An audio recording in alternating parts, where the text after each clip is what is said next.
Hello, and welcome to the live finals of the SIS Football Analytics Challenge. Thank you for joining us this evening, where the three finalist groups will be presenting their research and vying to be named the winner of this inaugural contest. I'm your host, Corey March. I head up the business development team at Sports Info Solutions. Before I announce who's joining me on the broadcast, I'll give a quick summary of the topic that the teams will be presenting on in just a few minutes. So contestants received access to proprietary Sports Info Solutions data from the 2019 NFL season, and they used it to determine the core question, which is the most valuable defensive line position? Then from there, they were asked to quantify the distribution of talent between the defensive line positions and give some insight into how those values may change based on in-game situations. One at a time, each of the teams will be given 15 minutes to share their presentations, followed by a Q&A from the judges. Without further ado, let me introduce those judges. First, we have Matt Manicherian, my colleague at Sports Info Solutions. Matt is a former NFL scout and is now the Vice President of Football and Research at SIS. Next, we have Aaron Schatz, Head of Football Outsiders. Football Outsiders is one of the earliest football analytics websites and still definitely among the best, well known for their proprietary metrics like DVOA. You're probably familiar with Aaron. He appears on the Off the Charts podcast each week along with Matt. And finally, we have John Park, manager of football research and strategy for the Indianapolis Colts. You may have seen John on TV last season. They showed him and George Lee in the booth during the Colts' primetime game against the Chiefs in Week 5. The Colts beat the eventual Super Bowl champs on the road that night. And Pat McAfee tweeted about John's hidden talent as a rapper. So everyone was a big winner that night. Speaking of big winners, we have our three finalist groups hoping to impress the judges and win big tonight. Let's introduce you to them. The group presenting first is made up of Andrew Rogan and Rob Bernhardt. They both attended Middlebury College and recently graduated in 2019. Andrew was a starting offensive lineman for 3 seasons on the school's football team. Now he's working in the player personnel department for the Army football program. Rob was also a student athlete at Middlebury. He was the captain of the men's water polo team. He's now working as a research assistant for the Federal Reserve Bank of Chicago. Group number 2 is made up of Zach Feldman, Michael Egley, and Anthony Reinhardt. Zach graduated from The Ohio State University in May with a major in economics and a minor in computer and information science. Michael is going into his junior year at Ohio State this fall, pursuing a degree in data science. Iowa State. Iowa State. Good correction. Better football team. And we have Anthony, a data analyst at State Auto Insurance. And finally, group number 3, our only solo artist. He goes by the name of Emmett Kiernan. Emmett recently graduated from Northeastern University with a degree in economics. Welcome to all our contestants and our judges and our viewers.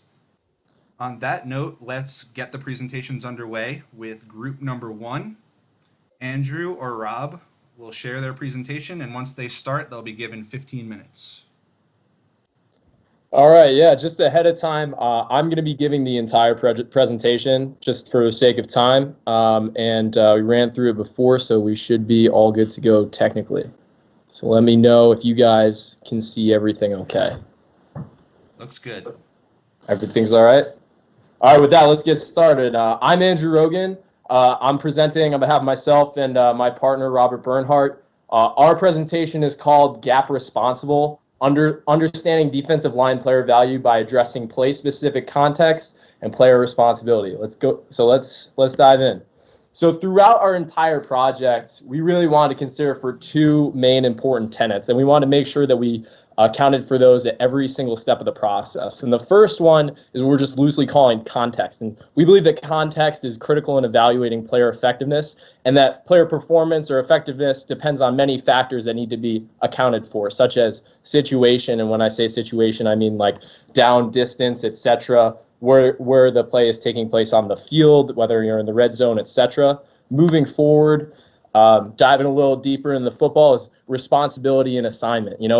It's easy to grasp that like some positions may or may not have different effects than others, may or may not have more impact. And for example, I was an O-lineman. O-linemen just aren't as important as quarterbacks. Everybody seems to know that, but it's easy to grasp that, and that kind of variation caused by differences in responsibility exists within the defensive line. And we say that causes interposition variation. Differences variation caused in different positions within the D line. So defensive ends versus defensive tackles, it's clear to see how there's a variation there's variation caused by different assignments. Like defensive ends are more regularly going to set the edge. Defensive tackles are more likely to be clogging gaps, a little less involved in the pass game, we traditionally think. So that kind of variation is very clear in the defensive line cross-positionally. But then diving a little deeper into football-specific stuff, even within a position, there's variation. So we call that intra-position variation. So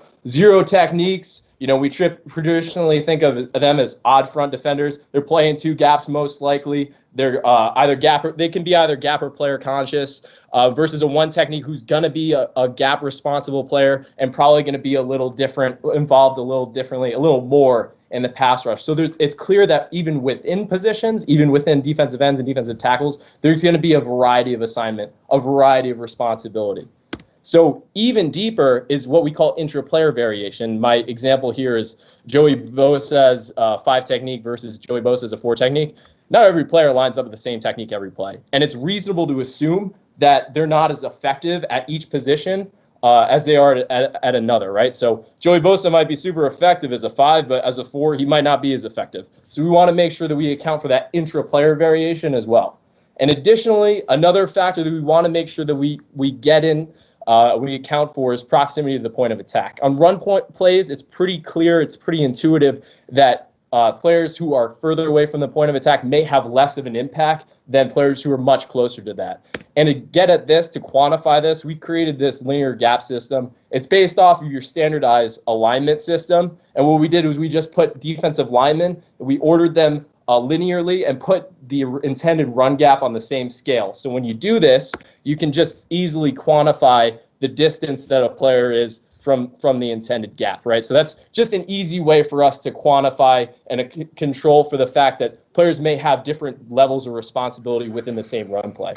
So moving further, we spend a lot of time working on front identification. This is something that comes from my background as an offensive lineman. Offenses spend a lot of time figuring out how to identify defenses and classify their formations into structures that work in similar manners, right? So the way we did this is by counting the number of covered offensive linemen inside the cylinder, which some people know as the guard box. In effect, we're just counting the number of stance D linemen from guard to guard, right? And we break that down into five front types: odd, even, bare, goal line, and money, each of which functions in a similar way. So this is going to be kind of an insight for us for formation and a little bit of scheme in order to dig at assignment. We can count for assignment a little more, excuse me. And then our second core consideration is production statistics. And what we're going to say is that production statistics are somewhat misleading. Production statistics on the defensive side of the ball do not factor in often situation, the effect of teammates, or of the effect of scheme.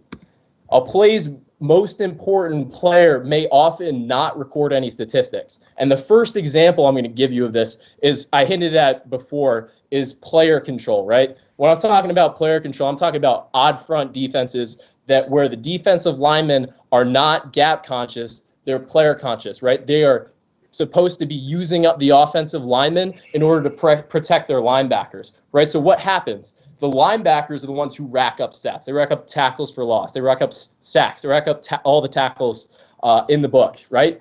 And what happens is D linemen don't get anything. They don't get any traditional production statistics. They don't get even advanced production statistics. You rarely see them getting like even pressures, right? So player control is just an example of how defensive linemen, like traditional statistics can be misleading, and often the most important players might not record any statistics. And our second example of this is my favorite blitz in the book, America's Blitz, which I love so much that I drew it up. It's called America's Blitz because every team in America runs some variation of this blitz.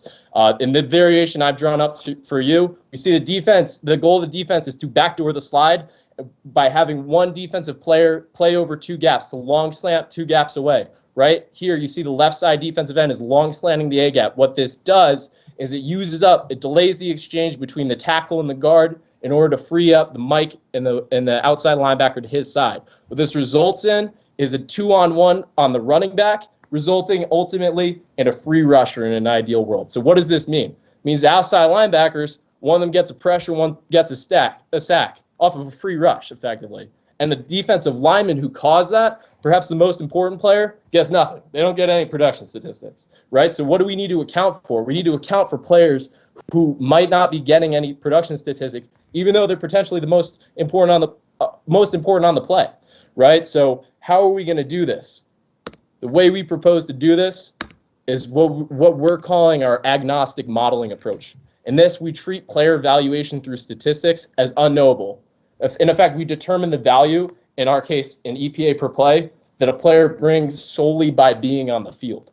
So we compare plays in which a player is present to plays in which a player is not, and our assumption is that any difference in EPA is attributable to that player, right? And we call this difference in EPA marginal EPA, so like the individual value that a player contributes. It's important to note that like there's a difficulty here in plays in which the player is present might be systematically a little different from ones where they are not on the field. Like some guys might play against a certain personnel grouping. So we control for that as much as possible, but something that would be particularly helpful for us in the future would be if we could get more offensive data to control for this. But nevertheless, we still feel like this is a strong approach. So moving forward, just a brief outline of our models. We like to think of this as one model that like increases in complexity at every level. And the base level, model 1, is a naive model with situational and team controls, with player-specific individual effects, and then group effects based upon roster position. Then we move into our more complex set of models, model set 2. We subset into frontwise, right? So we subset into even fronts and odd fronts. And then what we do is we also account for alignment in these models. We get a little bit of that intra-player variation in there. Then progressing even further into model set 3, we determine who is most important on a given play type using gap proximity and alignment. What I mean by this, by play type, is run versus pass. Who's more effective on runs? Who has a greater average impact on runs? And who has more of a greater average impact on pass plays? So diving into model 1, we just drew this fancy graphic here for the econometric model, but not digging deep into the subscript. I'm just going to say basically what we did here again is this is our naive model. We create binary variables for every player in the data set. And what we do is we also create what we call the baseline, which is players who have less than 100 snaps. So that baseline group of players, what we did was just rename them and we called them base. So when we calculated in the regression, they were the omitted factor group. So everybody else in the data set is compared to that baseline group. I just want to make that clear. Okay, so once we calculate the coefficients for every player, we just aggregate those based on their roster position. So we only estimate one coefficient for each player, and then we aggregate those based on their roster position. So moving forward, our summary statistics, for us, the mean was the most important thing. And also I should note that EPA is coded from the offense's perspective, So a more negative EPA is going to be the defense is more effective on those plays, right? So if you look over here at the mean, we see that defensive tackles have the lowest coefficient, average coefficient, which means that they have they add the most value on they add the most value of any position, followed by defensive ends, then followed by linebackers. If you also take note, the standard deviation is highest for defensive ends. So we progress a little further, just look at this density function. We see that, again, that mean for defensive tackles, the green graph, is a little to the left of defensive ends and linebackers. What we also should note is the orange graph, defensive ends, is the shallowest curve of the three, right? So there's the greatest spread, the greatest visual dispersion amongst the three. And you should also note that on the left-hand side there, that defensive end curve rises above the other two curves, like as we get to the extremes. So our interpretation for this is that defensive tackles add the most EPA per play, and linebackers provide the least value per play. Defensive ends somewhere in the middle. In addition, defensive ends have the largest spread in marginal EPA, and they're also somewhat more high-end outlier defensive ends than defensive tackles and linebackers. So they're more transcendent D ends than D tackles, linebackers, etc. So moving on, model set 2. This is where we move on to include front type as well as alignment. So we subset into odd and even. We have more. There are more front types. Like I said, there are 5, but odd and even are the most common by far. So what we did doing this is we now concatenate the player's name on their alignment, right? So when we do that, we estimate a coefficient for every player at a certain alignment within a certain scheme, within a certain front type, that is, excuse me. And what this allows us to do is allows us to cancel out alignments for which players took less than a certain number of snaps. So like if Joey Bosa took 5 snaps last year as a 2 technique, we wouldn't include that. We wouldn't calculate a coefficient for that, right? So then from that, we calculate those individual coefficients and we extract those based on play-specific alignments and the front type. So now we can group together where players are more accurately. So if they're 3 technique and an even front, or if they're 3 technique and an even front, well, that's usually a defensive tackle. Or if they're a 4-eye in an odd front, that's probably a defensive end playing there. So we can more accurately group given these technique alignments. So moving on to our summary stats, just briefly glancing at this. The means for defensive ends and edges roughly the same, and both of those are considerably higher than defensive tackles.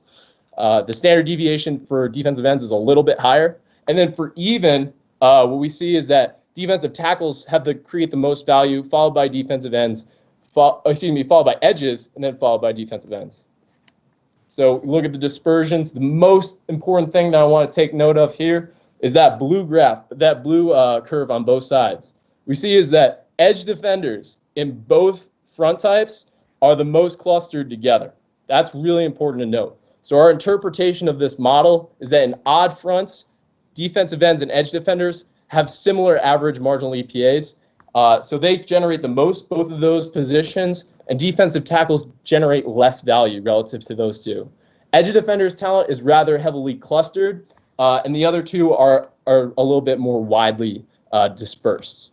In even fronts, defensive tackles provide the best average marginal EPA. Defensive tackles add the most value to the team, whereas defensive ends have the largest dispersion of talent.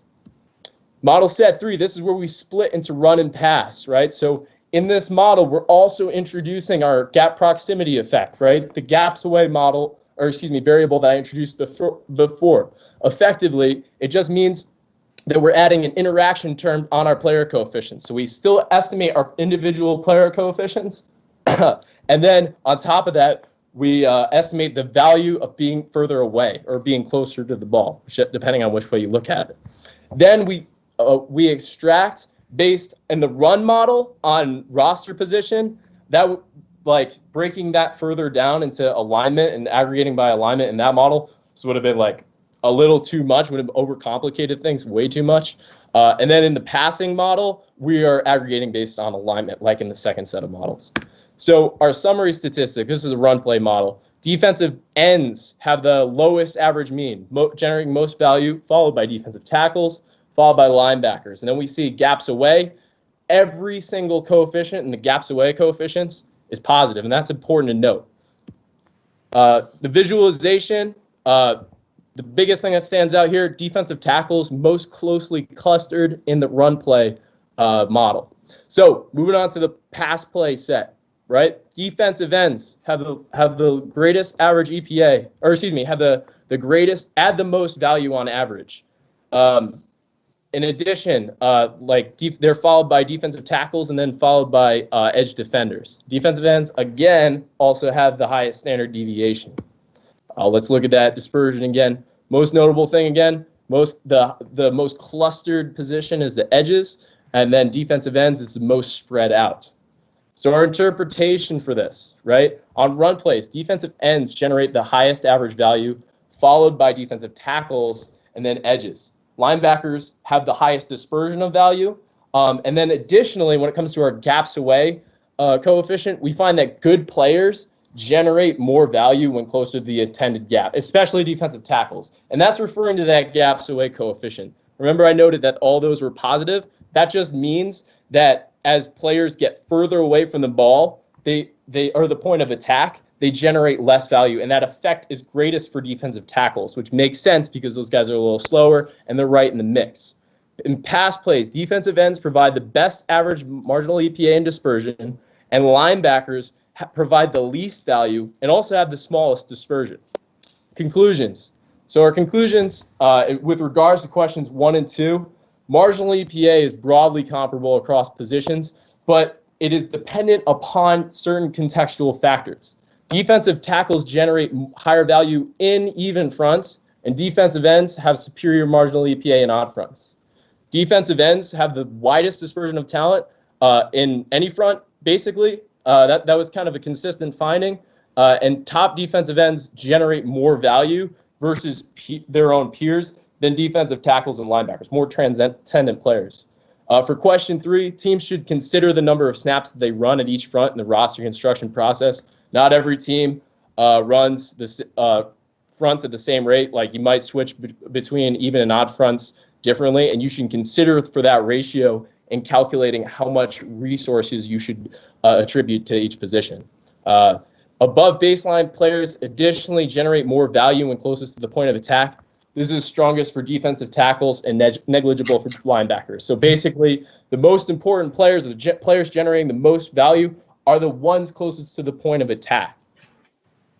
Just last slide, I'm just going to briefly run through this. Our limitations and extensions, we would like to control for the interaction between situational factors. That would be awesome. Include additional controls for offensive scheme. That's what I hinted at before. Play type, personnel, formation would be amazing. Account for teammate interactions and synergy. So like 2 guys being on the field at the same time is greater than the sum of its parts. We would like to include linebackers and coverage alignments, since the data really only included linebackers close to the line of scrimmage. And then for gap and assignment variation, like what we were talking about before with where players are aligned, they don't always play the same gap as they line up in. You might slant after the snap. So if you can create an additional variable that, you know, records where the player plays after the snap. So if you start in the A gap, go to the B gap, record that. As well as matchup information, you know, which O-lineman they were blocked by. I also created this variable called directional gaps away. That's in the appendix. That would be an interesting alternative to gaps away distance. Final round. I'm just going to play the special thanks slide as well.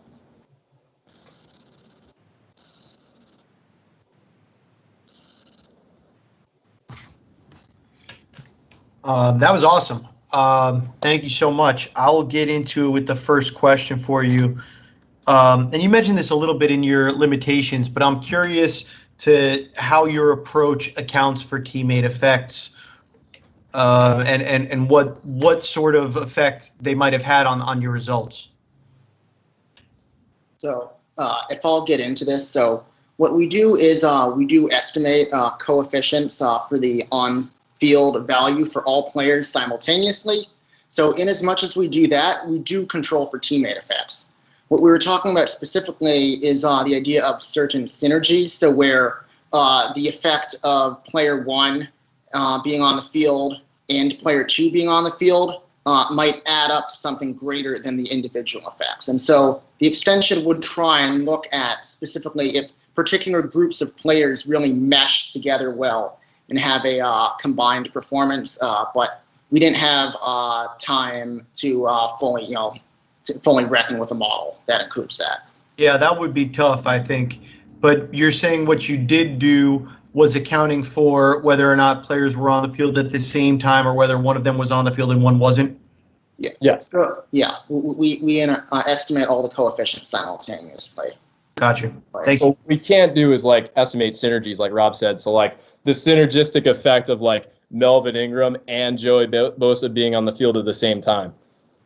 But you could tell the difference between just Melvin Ingram being on the field and just Joey Bosa or both of them.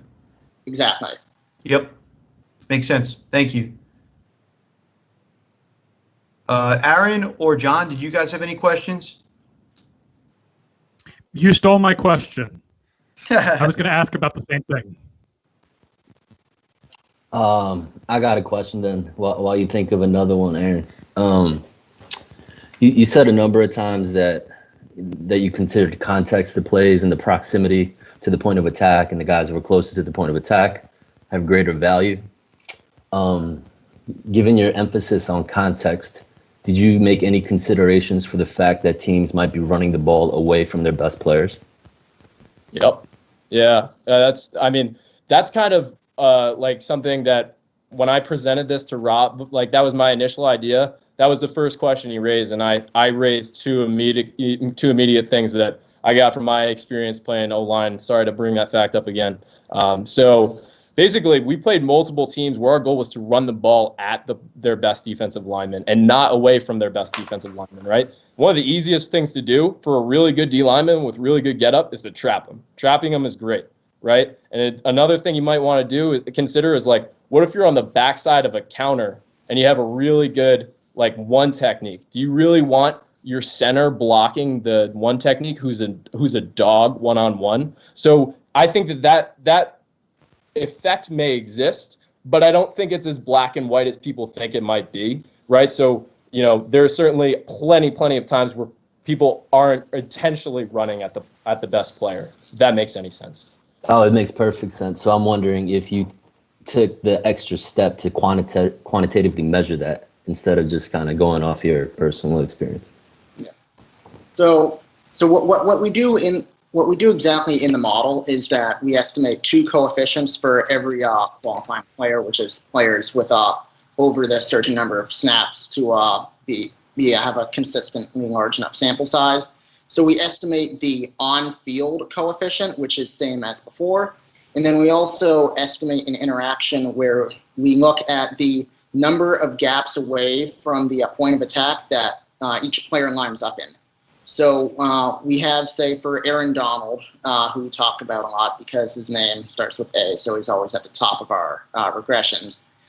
Aaron Donald, for instance, we have a coefficient for him where he is on the field, and then we have a coefficient which measures the value, which is given that he's on the field, how many gaps away is Aaron Donald lined up from where the play goes. And so then the goal of that gaps away coefficient is to say, when Aaron Donald is closer to the play, does the EPA for the offense go down? And so generally the positive coefficients on the gaps away coefficient says that when you get farther away from players like Aaron Donald, that EPA goes up, which is of course good for the offense. So therefore the defensive players, the talented defensive players being in closer proximity to the play leads to an improvement in EPA for the defense.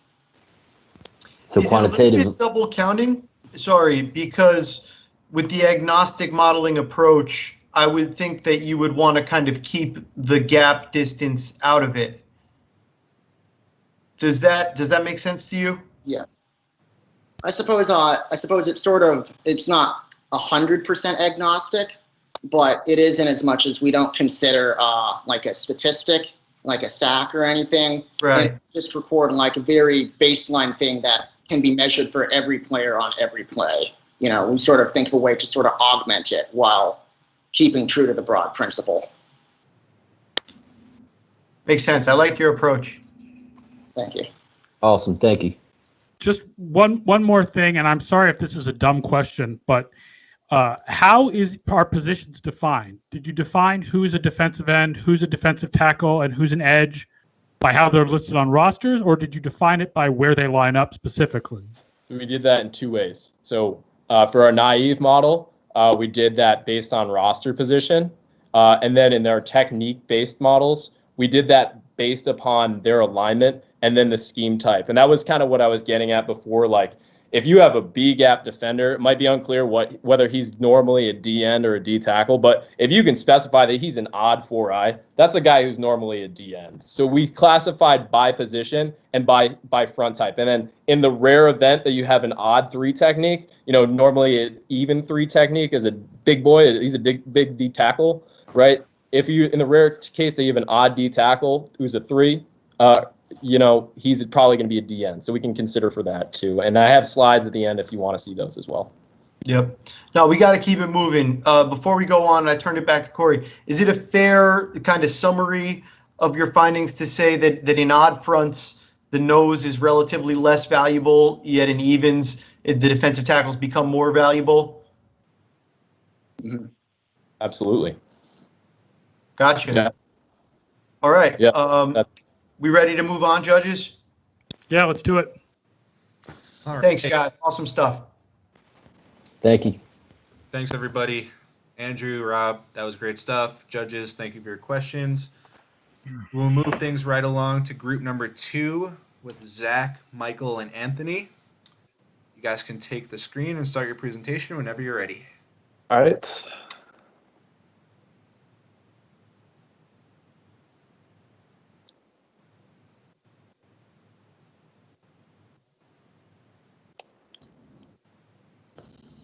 All right.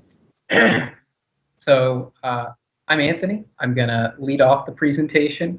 I'm going to kind of touch on our, setting of positions and also some of the priors that we had before we get into modeling. I'm going to pass it over to Michael. Zach's going to jump in, and then Michael will bring us home. So that I think we can go ahead. So,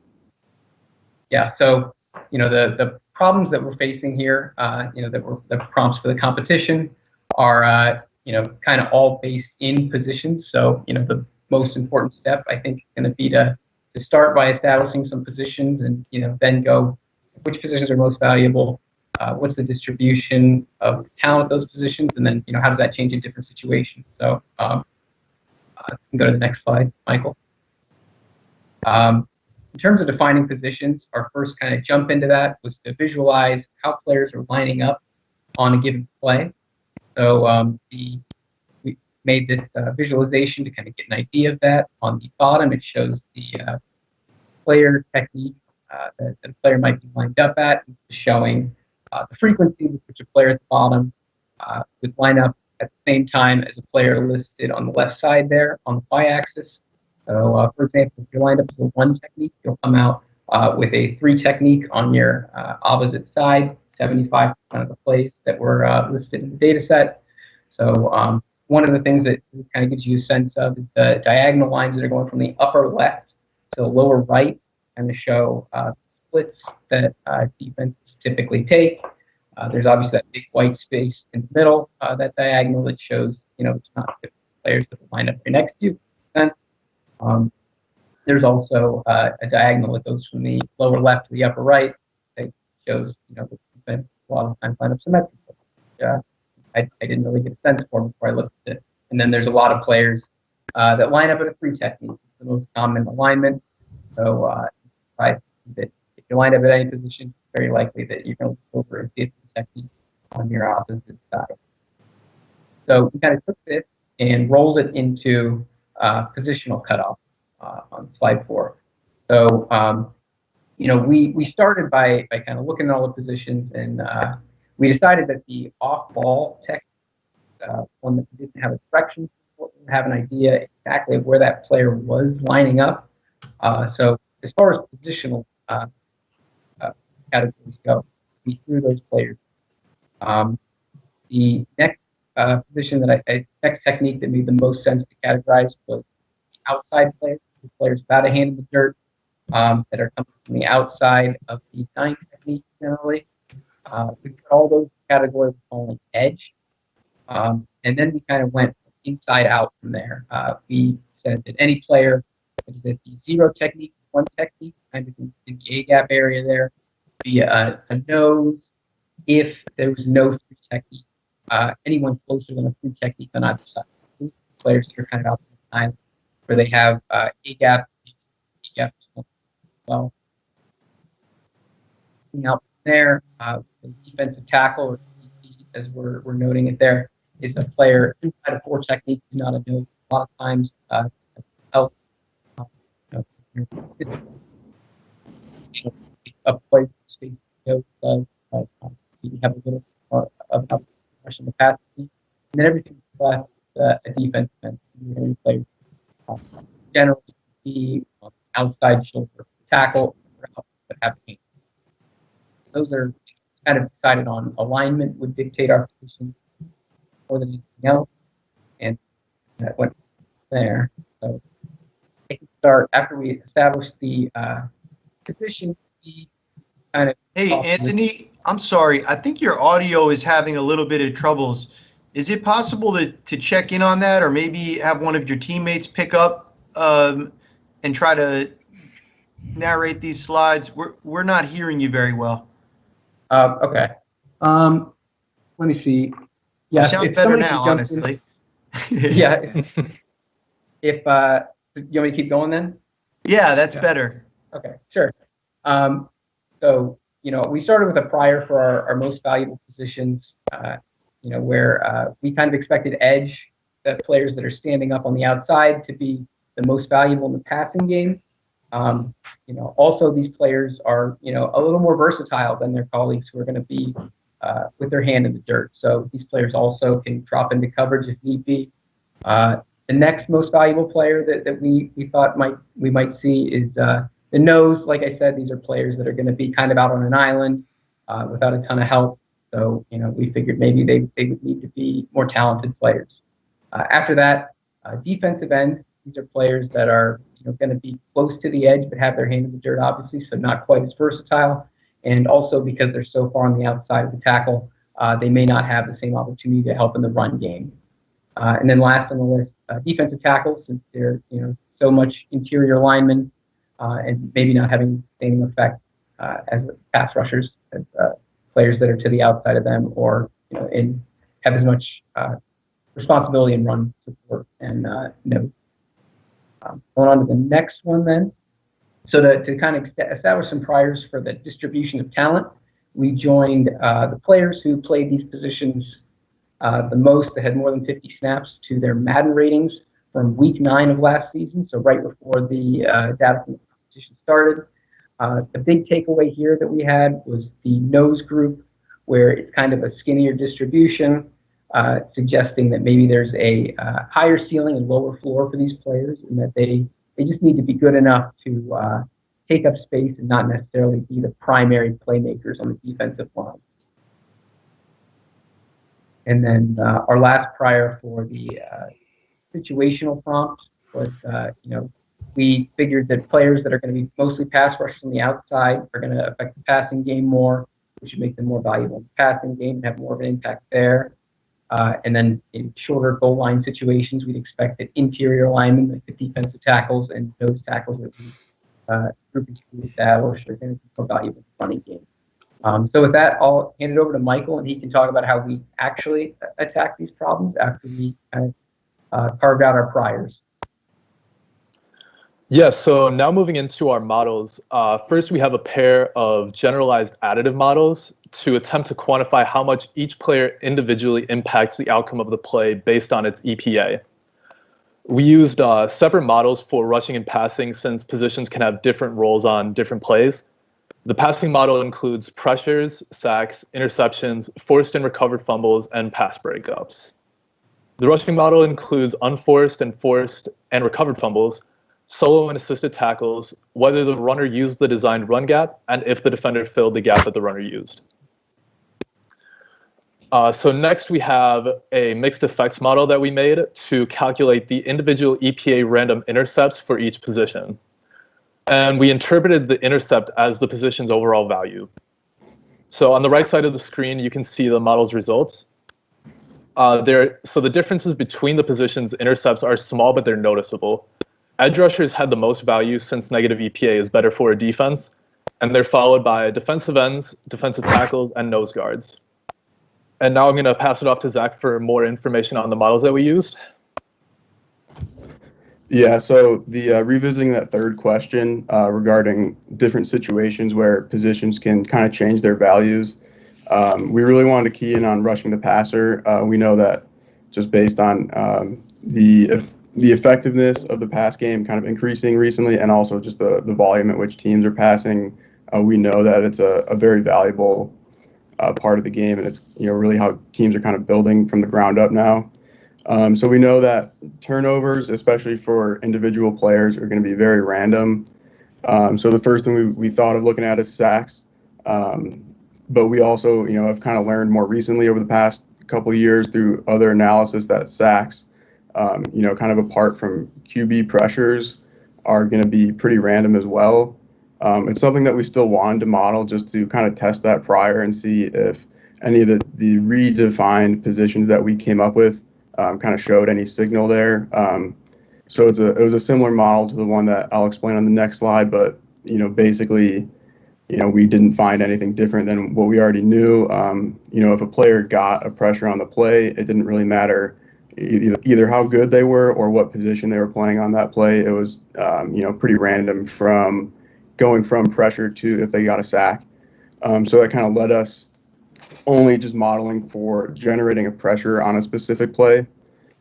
So if we see on that next slide, so we used a logistic mixed model with a few factors just to determine on a given play what the probability is that the player would generate a QB pressure.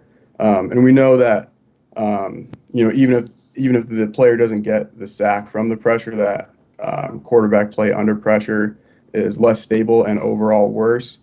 So even if they get a pressure without the sack, it's still valuable. So the factors that we used in this were, if they were rushing the passer or not, which, is obvious, but we don't want to predict someone too high, if they're someone that dropped back on the play. We defined our own pass down based on just some basic down and distance, pass and run rates. So that was second down and 5 yards or more, and then third or fourth down and 3 or more yards to go. So we just derived that from just the data sets splits. So it was pretty basic. And then we used the overall Madden rating. We wanted to make sure that we controlled for how good the player was. And so that's just because we saw that the distributions weren't exactly the same for player talent. So we wanted to make sure that if a position wasn't the most important factor, obviously, is if they're rushing the passer. We do see that if it is a passing down as we defined it, they get a little bit of an increase, and then their overall rating, or what we're defining kind of as like their skill with the Madden rating, is obviously not as impactful as if they're rushing or not. But we'll see that it can be around the same as kind of what the position they play is. So with the average rating based on the estimate, we see that it'll cut in half and then add or subtract based on that, based on how good or bad they are. And then the key point was the random effects on the next slide. So we were a little surprised to see some big discrepancies in positions here. Just based on the sample size, we figured that, and defense being a little more random itself, that we wouldn't get this big of a discrepancy on some, especially a specific type of play. But we really saw that the defensive tackle and the edge, as we define them, really stuck out compared to the defensive end and the nose. And that also changes from what we had, overall, where defensive ends were more valuable than defensive tackles. But we can kind of see that changing here, when we're just looking at pressuring the quarterback. And I'll send it back over to Michael. Yeah, so going back to our original questions, starting with question number 1, which defensive line position is the most valuable? After our analysis, we found that the rankings of our defined positions in terms of value are number 1, edge rushers, number 2, defensive ends, number 3, defensive tackles, and number 4, nose guards. So question 2 asked how the talent is distributed at positions. So as stated in our priors, we thought that nose would have a high floor but a low ceiling, as you can see with the Madden ratings. However, among players with 100 snaps at the position, nose actually had the lowest 25th percentile for individual EPA per play, as well as the lowest 75th percentile among all positions. So the ceiling is really low in that regard as well. And then when we started looking at our different situations that can make an impact, we originally thought that short yardage situations, as we mentioned, would cause a difference in our value. But we actually found that there was no difference in the ordering of positional value. The margins were just tighter between each position. We saw a much larger difference in which positions are more likely to generate a pressure. As Zach showed earlier, the random effects from the logistic mixed model show a much higher likelihood of an edge or defensive tackle getting a pressure than a defensive end or a nose. So overall, defensive end may be more valuable, but defensive tackle is better at generating pressure on the opponent's quarterback. Finally, there were a few limitations in this project, the biggest being the sample size. It's really hard to come up with any groundbreaking or indisputable conclusions from only half a season's worth of data. Overall, though, we were really pleased with the results that we got, and we think it would be really interesting to look at past NFL seasons with even more data, including like offensive formation or like personnel, or even something as advanced as player tracking data. So this concludes our slides. Thank you all for listening to us, and we can take any questions now.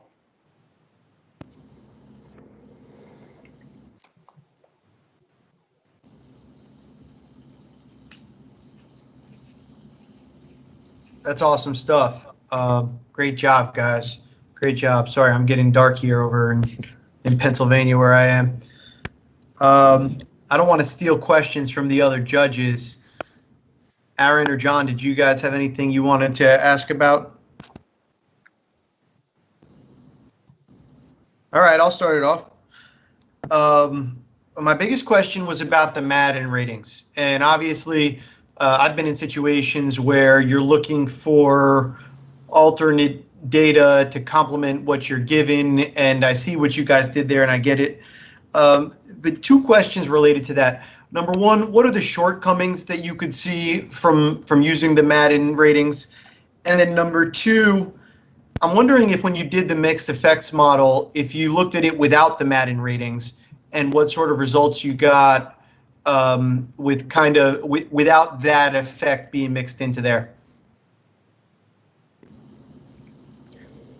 So for that second question, we did, and it was definitely there wasn't as pronounced of a difference in positions, which actually kind of surprised us. I think that once you account for the talent as we are using with the Madden ratings in terms of what's freely available and we could use, it actually kind of helped define which position was more valuable. So we're talking about in terms of likelihood to generate a pressure, right? Right, yeah, so in that situation. So within that situation, I just want to make sure I'm processing this correctly. Within that situation, what we're saying is that by incorporating the Madden ratings, you got more of a split between positions than you did without them? Correct. That is interesting. What potential shortcomings could you guys see from working with the Madden ratings? Any sort of bias that could introduce? Yeah, so I mean, I'll say that they're obviously subjective at some level. So we're not able to incorporate anything that's going to be that we can back up. Another shortcoming with using the overall rating in particular is that you're going to have players that are going to be inevitably better at playing the run than the pass, and it's kind of hard to parse out a definitive passing pressure value versus a run stopping value, or whatever attributes go into that. So I think that's kind of one of the weaknesses of approach. Yeah, and then just kind of building off of what Anthony said, I think another shortcoming is that we don't exactly know how these ratings are determined. Even if it's not subjective, say they do have a formula for it, it's a proprietary formula. We don't know exactly how they're calculated.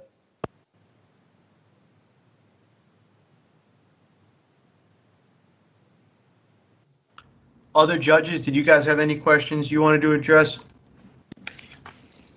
I'll throw something out there. In regards to the Madden ratings, one thing I will say is it might, I don't know how they're calculated either, but it might be a little bit circular in the sense that Madden ratings may be pulling off of production stats.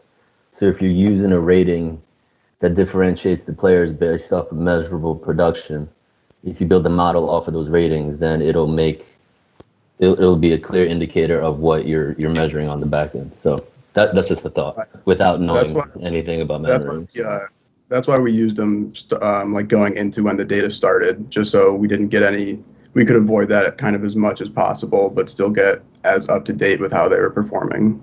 Got it. Understood. That might be a finding unto itself. Yeah, I think from what I can remember, I think it was more that some of the positions that were less likely kind of like came back up and the variation spread out a little more. So I think like edge was still definitely out there in front, but I think everyone kind of just came closer together without them. Mm-hmm. Gotcha. One separate question is,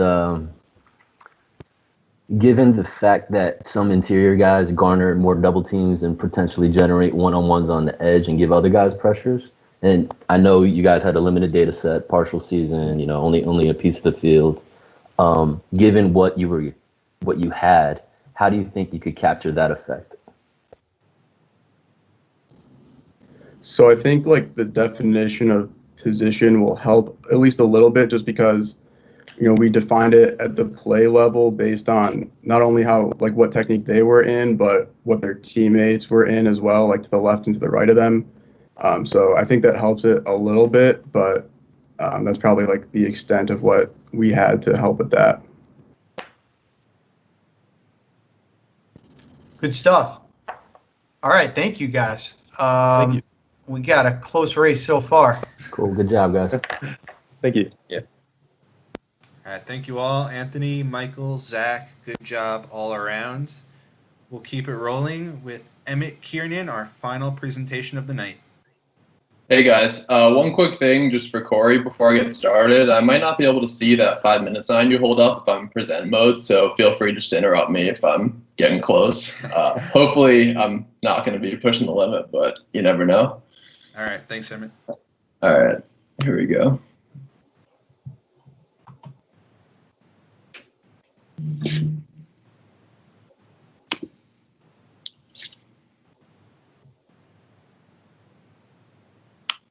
Let's see. Guess I have to change my computer settings. You can't see my screen right now, can you? I can see your screen. It's on the full presentation. It's on the full screen. If you go into present mode, that'll probably. Oh, okay, great. I thought it wasn't showing for some reason.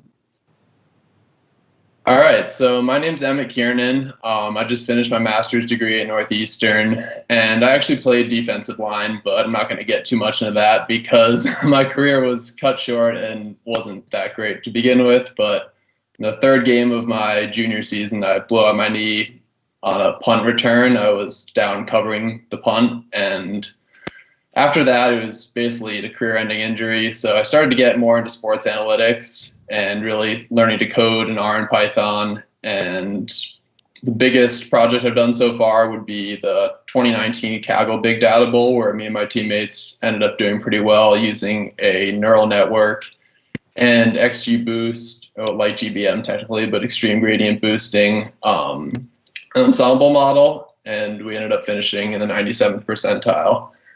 And kind of similar concepts here, I guess, with a lot of the lines at play. I'll start out. Initially, I took out spikes and QB kneels. I removed scrambles from the run analysis. And I took out players who I didn't consider defensive linemen, quote unquote, which was those safeties might be up on the line of scrimmage, or linebackers who rushed on fewer than 50% of their passing snaps, which wasn't that many. It was just a couple who were more off-ball linebackers who I decided not to include. And I also included a column for standardized player value. So this would be a ZScore of either pick value using over the cap. So higher picks are scaled.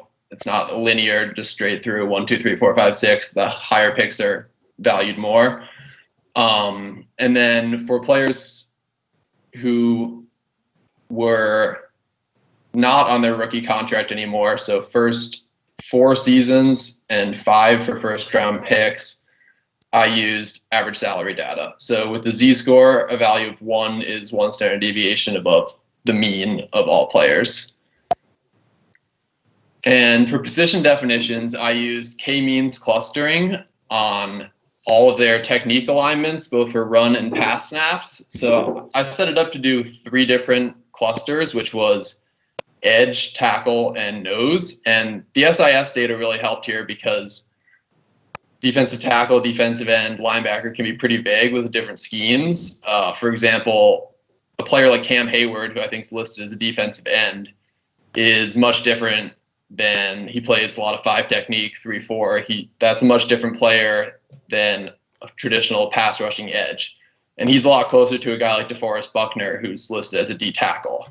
And in the same realm, DeForest Buckner is a lot different than Vita Vea. I think Buckner is something like 6'7", 290, built more like an edge a little bit. So he falls under tackle, as does a 3-4 end like Cam Hayward.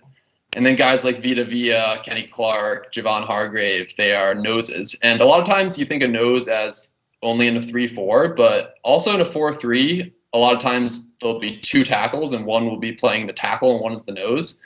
And the nose will play closer to the center and the tackle will play further outside, usually in a 3 technique, sometimes in a 5 even. And a lot of times that shifts based on the strong side or the weak side for the offense, which unfortunately we didn't have in this data. So here are the alignments by position. And as you can see, edge is in for more pass rushing plays than they are run plays, and they are on the outside, an outside linebacker, 9 technique, 7 technique, 6, all those. Tackle is a lot of 3 technique, 4-eye and 4, 5 technique, and nose is 0, 1, 2-eye, some 3 as well. That's the most common there. The one thing that was a little tricky was the off-ball position, which most of the time was linebackers. As you can see, edge has the most off-ball, but occasionally you'd have an interior guy listed, and one guy was Jarrell Casey, who had a lot of off-ball snaps, and at first I thought, oh, maybe that was a data error. And went in and watched some film on Jarrell Casey, and nonetheless, there's that big 6'1", 300-pound man on a 2-point stance, like going off the guard rushing. So that can be a little tricky because we don't have a gap or a side, which will impact some of the analysis, especially in the run game. So here's back to the resource distribution. So on average, teams dedicate the most resources toward edges. Tackle is the widest dispersion, and that makes sense. All those, nose is furthest behind. Tackle, sometimes you'll have guys like Aaron Donald with a big contract or high draft picks like Quinnen Williams, Derek Brown. Edges is, I guess, it would be pretty basic football knowledge to think that edge would be the most valuable position as a prior. And that lines up here with what the teams do, those with the most skin in the game. But obviously there's still a lot of analysis to do, and there's a lot of people consider Aaron Donald the best player in football, so it's definitely not a set in stone fact. And noses are pretty far behind. A lot of times that makes sense, as the players labeled as defensive tackles who go early aren't playing the nose position. And this is on a per player snap basis, so it's not impacted by more edges being on a roster or more on the field at once. So here's pressure and sack rates by position, and they follow very similar patterns, which is kind of nice, especially with only 8 seasons of data. And we can see that edges apply the most pressure. So it differs by down here, but on average, pressures are significantly higher than they are for tackle, which is slightly higher than they are for nose, and that same tendency follows for sacks as well.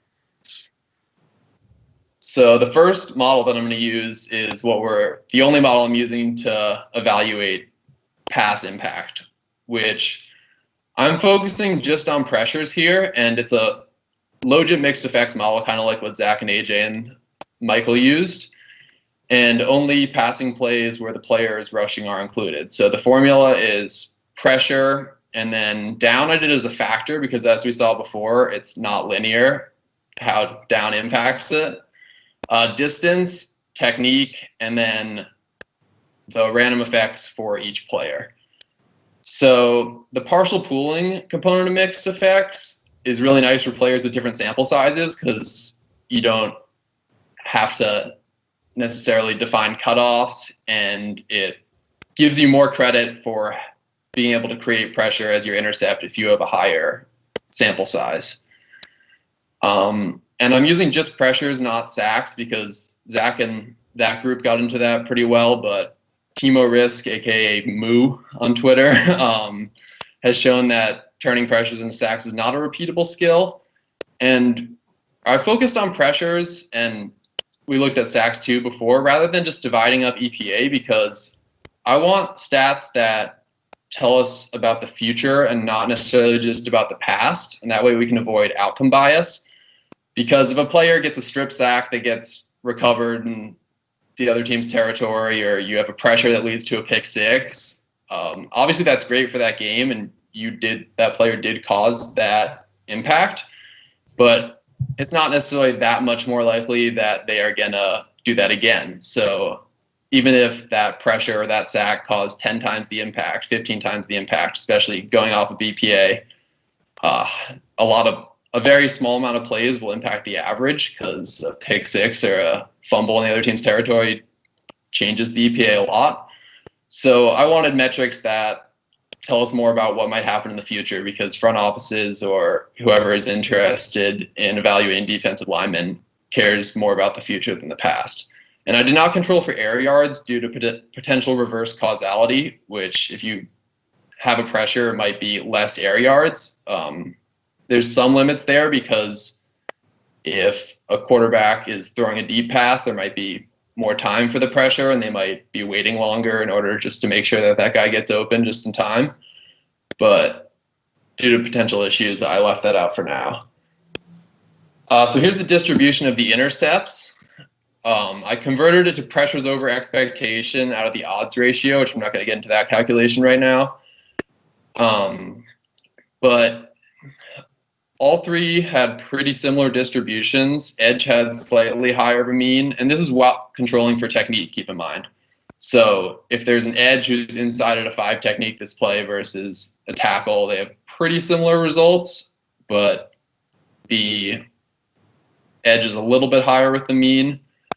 The tails on the right side, which is interesting, not all the rush metrics had that. Some of that might be survivorship bias. If a player isn't creating pressures, he's not going to get as many snaps, so he won't have as much of a chance to get that high pressure over expectation, which is where the partial pooling comes in. But edge pressures have a slight edge here, but as we saw before, they also produce them at the highest rate. So even while controlling for the other factors, the ability to produce might not be that different based on the techniques and all, but I consider them easily the most important due to producing at the highest rate, and they get the most pass rush snaps. So there's a few factors there. And then here we can look at return on investment, some of the top performers. Edge and tackle have similar return on investment. The correlation a little bit over 0.3. Nose actually has a negative correlation, which adds up a little bit, because if you have a stud nose tackle, he's there to stop the run. He's probably not there to get pressure. So it's a different skill set. Yeah, guys like Aaron Donald, Cam Hayward, TJ Watt, Zadarius Smith, Shaq Barrett, Trey Flowers. So that makes the metric seem pretty good, because it helps confirm some priors as these are the guys you'd want to see at the top. Joey Bosa as a tackle, I guess I'll emphasize that a little bit. He played a ton of 5 technique, which I wasn't necessarily aware of, and he just made it into, I'd guess he was one of the last. I mean, there's a borderline cutoff everywhere. I'm guessing he was near the cutoff, but he played a lot of 5 technique as opposed to his teammate Melvin Ingram, who played a lot at outside linebacker and 9 technique. So Bosa being at the 5 and the 4i a lot grouped him in with, and I think he's a similar player to a guy like Cam Hayward, maybe not quite like a DJ Reader, but when we're cutting it into 3 groups, like there's going to be cutoffs somewhere. But figured that's relevant today with his big contract. Conclusions, I kind of went over this a little bit, but the distribution between all three is similar. Edge and tackle have the highest return on investment, but edge pressures occur in a higher percentage of snaps, and they have the greater impact on the play results. If I go back here, one thing for the return on investment that I might want to do in the future would be to ease in rookies a little bit. A guy like Nick Bosa did a great job this year, but Quinnen Williams wasn't quite up to expectations, although maybe he'll get there in the future. So it might not necessarily be fair to categorize him in with a third overall pick or whatever Williams was, who's in their fourth year. So that's a future improvement, would be to slope in the rookie picks. Assumptions and limitations are not knowing the offensive lineman blocking them, who's being double teamed, the impact coverage had him creating the pressure. This could be improved with O-line snap data. There's actually a lot more pressures on the right tackle side, which isn't that unfamiliar, but that doesn't hold for all teams. So I didn't put that into the model because some teams who were really struggling at left tackle gave up more on left tackle. So in the future, I could have put an offensive team intercept, but I was a little worried that if you're controlling it for that point, if a team's stud left tackle gets hurt, then it'll look a lot better for in the model for the team going up against the backup when they don't necessarily deserve that. But with snap data, which there's some publicly available and some proprietary, which could be brought into that, and obviously tracking data would help there. And with more than just 8 weeks, I'd include sacks more often or other plays like that. But with just 8 weeks, I didn't want to add noise by using sacks because that's less repeatable and it's a very rare event, especially in 8 weeks. And one more improvement would be with the partial pooling, where possibly using priors to regress to different means. So Myles Garrett, who didn't play as many snaps because of that suspension, maybe deserves to be punished less for a small sample size because he has the draft capital in the pass production. So for run defense models, it's pretty difficult to separate individual and team run defense with statistics that are out there. And because of that, I didn't want to attempt an omniscient metric that tries to put one number on player ability to stop the run, because that'd be a little misleading just due to all the limitations. So I did fit 3 different models, check out 3 more metrics, which are a little bit more specialized, and you can kind of tell exactly what it is. And although there's still some team versus individual troubles here, it is a little bit more specialized, and it's not quite so misleading as an omniscient. This player was the best against the run when maybe they weren't. And again, I didn't want to focus on like dividing up credit for EPA or on-off splits or something like that, because there is a lot of noise with EPA and on-off and everything like that. So I wanted something that would be reproducible, and I wasn't sure something like that would have much year-to-year correlation. And like I said before, we don't want outcome bias, and we want to predict the future and not the past. So the 3 model metrics were negative EPA tackle rate, which was tackles on a run play that had negative EPAs, success rate on run plays toward the player's side, and gap changes forced. So first off, negative EPA tackles, where nose produces them at the highest rate at about 8 to 9% of run plays on first and second down. The nose makes a negative EPA tackle. And again, we did a mixed effects Logit model. This one was an ordinal Logit model where the response variable can only be 0, 0.5, or 1, which fits the proportional odds assumption. Run side is a binary variable for whether the run was toward the player's side. I didn't do gap because, as I think it was the first group said, the defensive lineman in the backfield is oftentimes the one who disrupts the play, and maybe that's not where the gap was going. Maybe it's not the one who made the tackle. A lot can go on there. And let's see. So as factor down again, as they don't follow a linear distribution, to go, run gap, run side, the technique, and then the intercept for the player. So here we can see that nose has the widest distribution and the highest mean by a little bit, with the fattest tail. And I'll skip ahead here to the return on investment, which tackles, it looks like, have a pretty good return on investment, but I'm not putting too much into all these run return on investment because as we'll see with this and a few going forward, they appear to be pretty noisy and maybe just randomly attributed, which may have to do with characteristics of stopping the run, but it may also just be that individual metrics on run defense are tough to pinpoint. And then the success rate model. So again, a mixed effects logit, and filtering out rushing plays for the direction where the defensive player lined up unless they're in a zero technique. Offensive team is being controlled for, which I didn't feel like I could do with some of the others, but here, such as in the pass model, eventually I'd like to control for offensive team, but as I said, we didn't have left tackle, right tackle splits, but here with just success rate, the offensive team, although if you miss alignment, you're less likely to succeed, but I don't think it'll make as much difference. And we can see here again that noses have the widest distribution. The best players with these intercepts are producing 5% less successes than the expectation based on their technique and all the other factors. I had to flip those. Originally, it would have been negative since a success is the one. There's limitations with team versus player credit, especially when we're just going toward their side. And unfortunately, there's not that much we can do without player tracking or something else. O-line data, maybe who is being double teamed. I'll get into that a little bit later. And then back to this return on investment, although this made me think this may be the best of the rushing metrics just based on the return on investment here. And I thought it was interesting that edges had the highest correlation, even though you wouldn't really think that edges have a big impact on the run. But maybe part of that is when a team is concerned about a player like Khalil Mack or Justin Houston coming after the passer, they put less blockers emphasizing run plays, or they're worn down, who knows.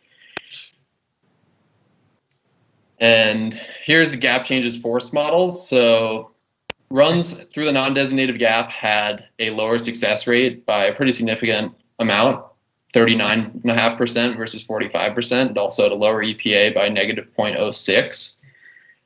This was also a mixed effects logit model, and players credited with contributing to the gap change if the run is toward the defensive player's side. The reason I didn't do toward their gap is because, as we mentioned, it could be someone else in the backfield that does it rather than the gap. And two, there's twists and defensive linemen switch gaps. So where they lined up isn't necessarily what they were responsible for. Emmett, sorry to interrupt. Technically, your time is up, but take another minute or two to finish up. All right, I'll be quick. So gap changes for us. Noses have the widest distribution again. The best performers, about 6 to 7% more gaps forced. Like I said, the correlation with all these return investment in the run game is pretty noisy. Conclusions and future analysis. I think nose just having the most negative EPA tackles, the widest distributions, and the fattest tails in these models had the greatest impact on run. Unfortunately, the correlation between the combinations of these metrics is pretty weak, which suggests that they only paint a small portion of the picture for run defense skill, which we already knew a little bit.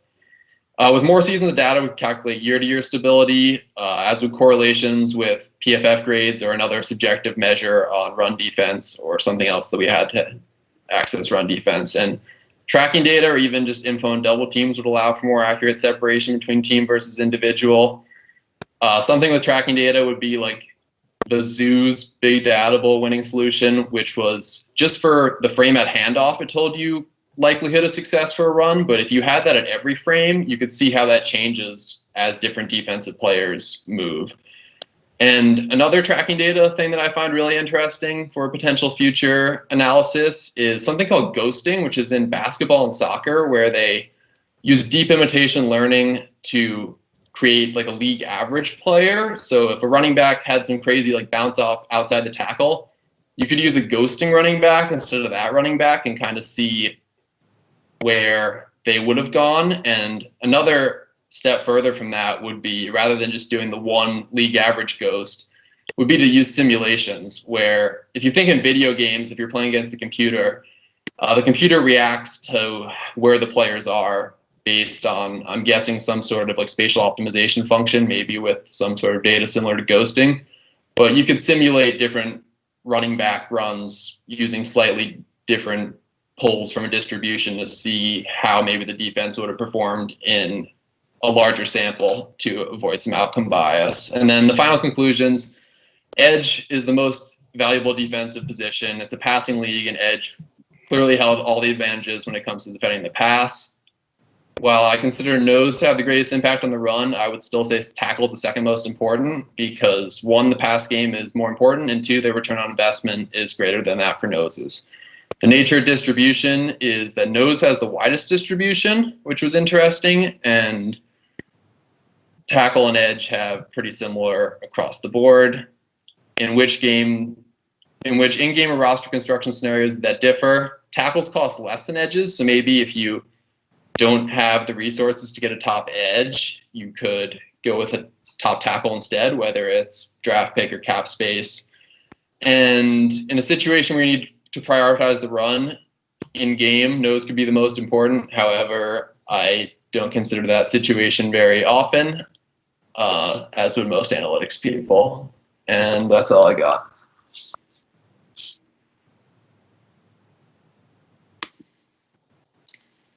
Awesome. Fantastic, Emmett. Let's see. The first question that I have is going back to the very beginning assumptions. I think, oh, look, I'm a Smurf. Going back to the original assumptions, you used the Z-scores for draft picks and based on salary. So if they were on their rookie deal, based on their draft capital, after that based on salary. So just so that I get a sense of what kind of assumptions we're making, what would be like an average draft pick? What's a zero score draft pick?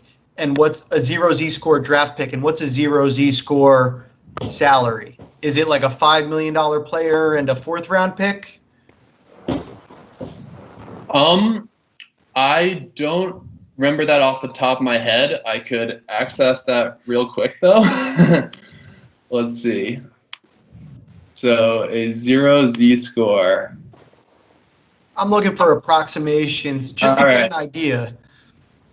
Okay, so a zero Z-score, some examples would be Carl Nassib. What was his salary this year? So for salary, sorry, I don't want to say the wrong approximation. Yeah.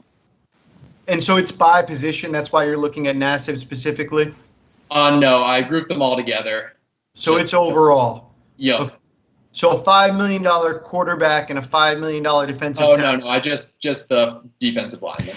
I think you can tell that by the fact that there are no no's who are listed with their standardized value being higher than 2. Yeah. Because they don't get paid as much as the other guys. And Nassib got paid a little over $2 million last year, so that was for salary. And let me find a rookie. And it would just be purely based on his draft position?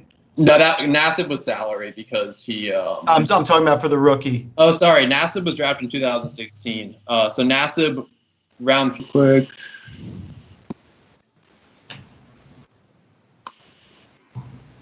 So while you pull it up, because I'm curious for the answer, but I want to give my feedback also and not keep people waiting.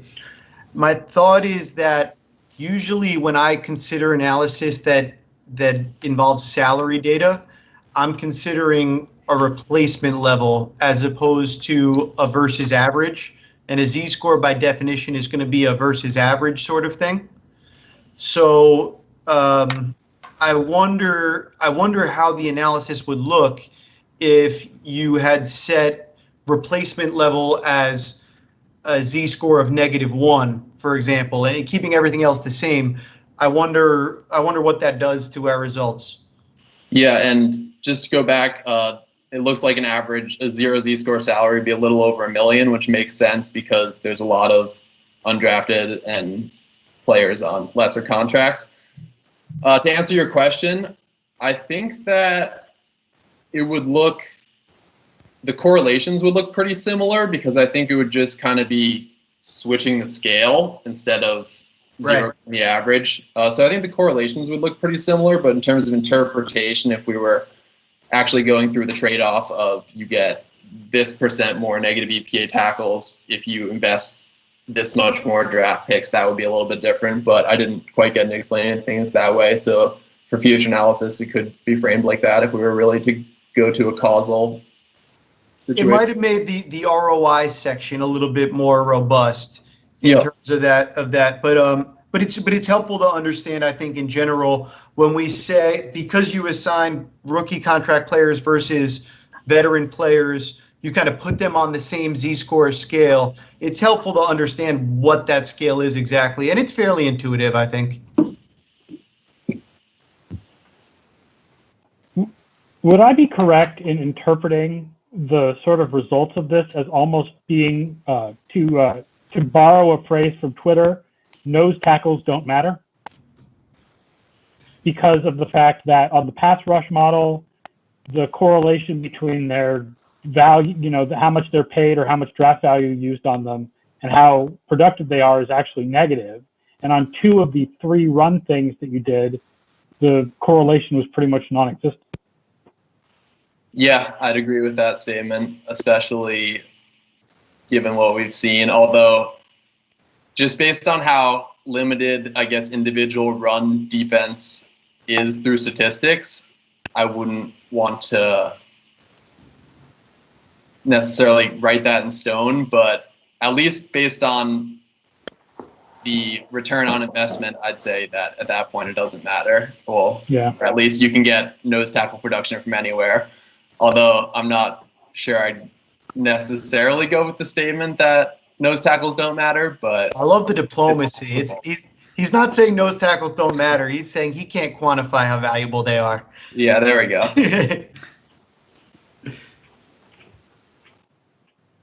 John, what do you got? Just wondering, based off of your analysis, where do you think the key arbitrage opportunities are for clubs? I think it would be getting elite pressure from a tackle when you don't have to pay quite as much. And maybe that's a Chris Jones. They just signed him to a bigger deal, but when they won the Super Bowl, they were getting elite pressure from a Chris Jones without having put a ton of resources into him. So I think that's where the arbitrage would be. Like a DeForest Buckner or something like that. Yeah, I was going to say, have you paid any defensive tackles lately? Yeah, he was cheaper than Joey Bosa, that's for sure. Cool. Good job. Corey? All right. Thank you, Emmett. Judges, thank you once again. That will do it for our 3 group presentations. We're now going to take the time for the judges to exit. They're going to have a private conversation and deliberate and figure out who the winner will be. They'll compare their notes. Sure, it'll be a grueling task. I don't envy them. It should only be a few minutes. We hope you stick around. We have a few messages for you while we wait for the judges.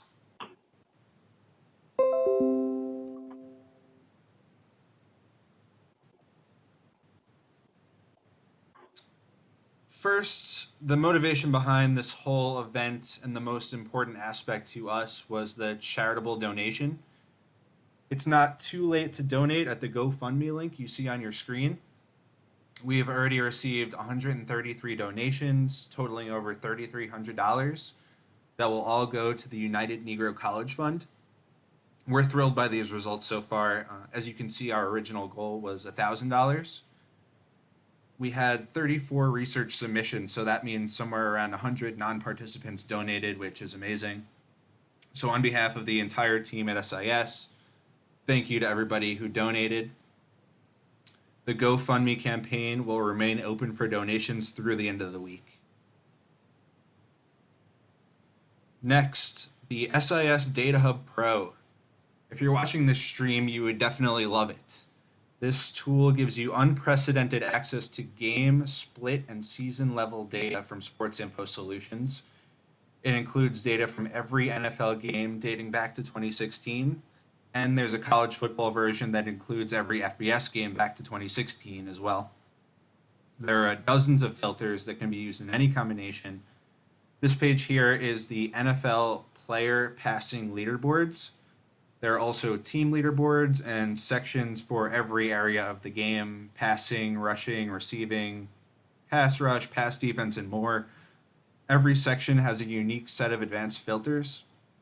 You can see the ability to filter and get results on play action passes, throws under pressure, when throwing to different positions or facing different defensive schemes.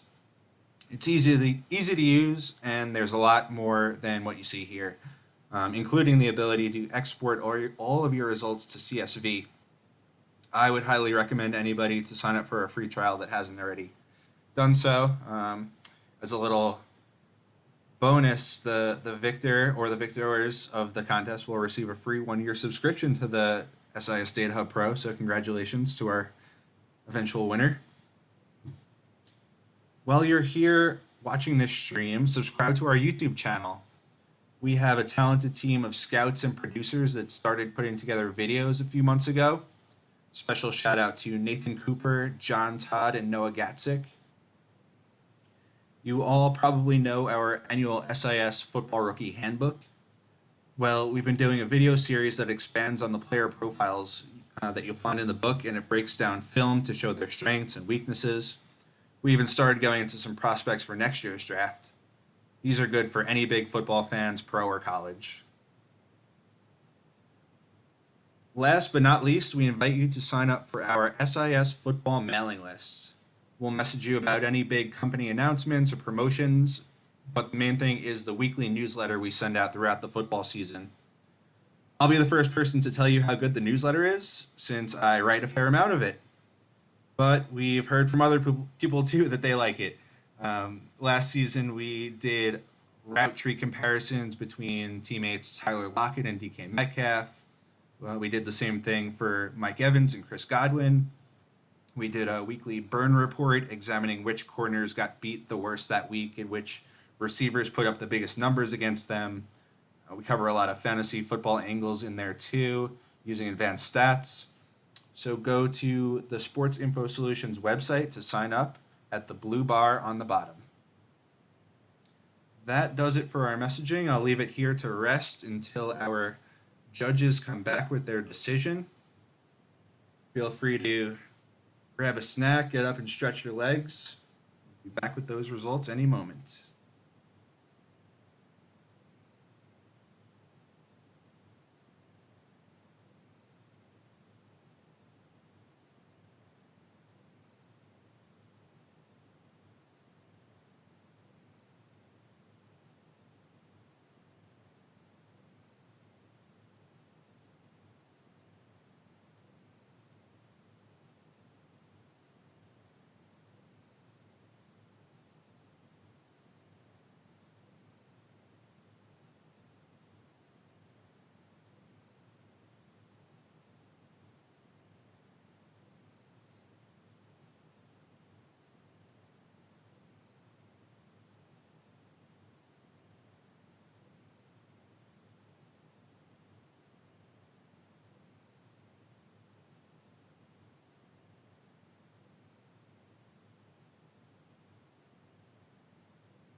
Welcome back, Aaron.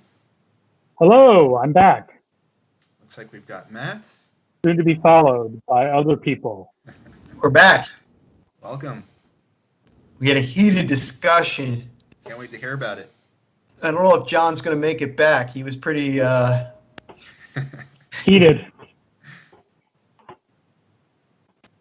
All right, we have all our judges. I'll turn it over to Matt with some more info. Yeah, so just first of all, thank all of the contestants. Corey, I think we're over $4,000 now. Last time I just took a look at the GoFundMe. So I want to thank everybody that's participated in the challenge, all the finalists, and everybody that's donated, because this is a crazy time in the world, and it's really nice to be able to share some free data with the world, get people to collaborate and share their ideas here in front of all of us, and to do it all for a great cause. It's really humbling. So congratulations to everybody on that.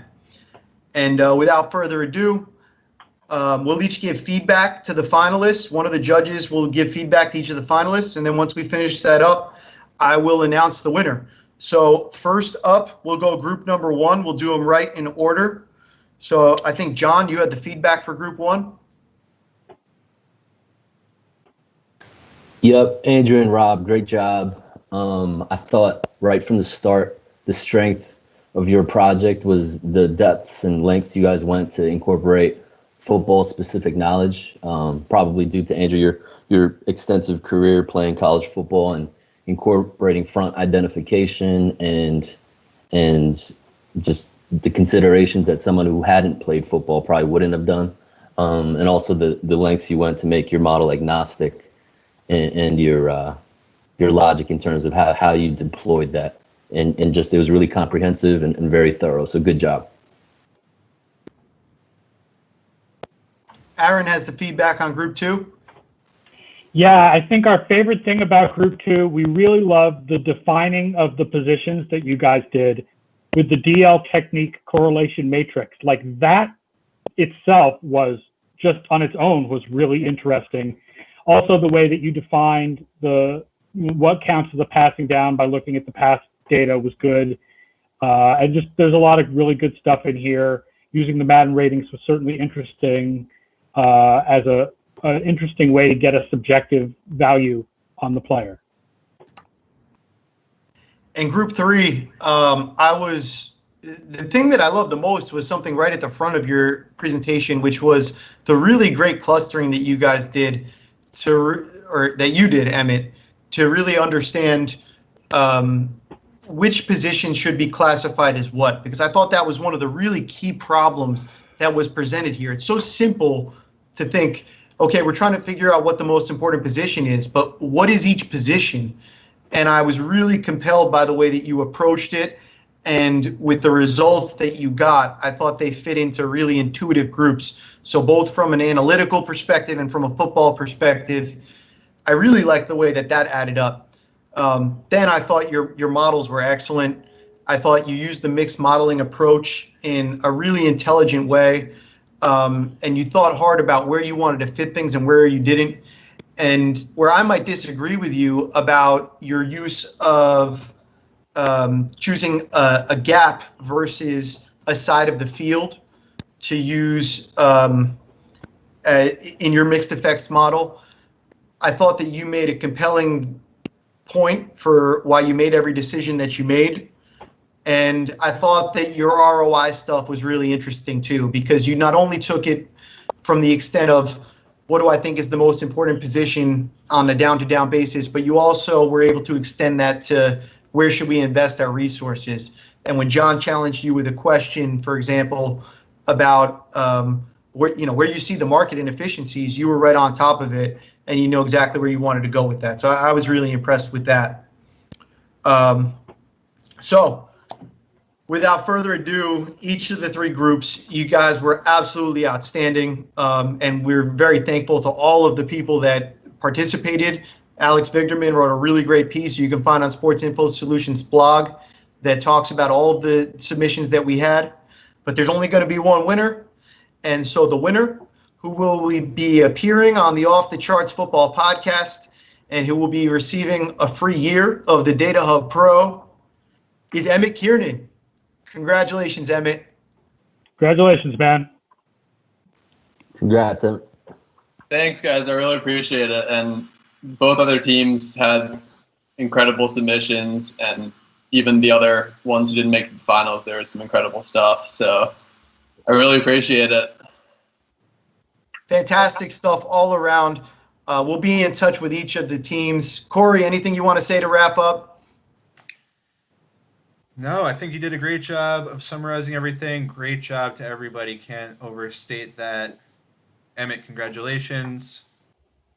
Thank you. Yeah, thank you guys for the work you did. Thank everybody who did work. It was really awesome. There was lots of good stuff. Very much appreciated. Yeah, no, thanks for putting this on, and especially for such a great cause. Makes it really meaningful, and I hope that more happen years in the future. The GoFundMe link, not Stink, is still active through the end of the week. So anybody who is looking to still contribute to a good cause, please, you can see it there. Thank you to everybody, yeah? Yep, on behalf of all of our judges, all of our contestants, both here and previously participating, everybody watching at home, and on behalf of myself, thank you, everybody. Have a great night.